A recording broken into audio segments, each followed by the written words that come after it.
ስንት ዓመት አለፈ ስንት ወራት ቀናት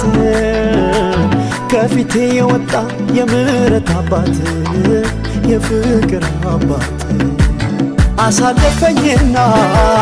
አደረሰኝ ዛሬ ለሚያውቀኝ በሙሉ ታምር ነው መኖሬ ህልም ይመስለኛል ለራሴም ሳስበው የሰው እጅ አይደለም ያቆመኝ ፍቅሩ ነው እጄን ይዞ ኧረ እጄን ይዞ በድል መራኝ አሻገረኝ እጄን ይዞ ኧረ እጄን ይዞ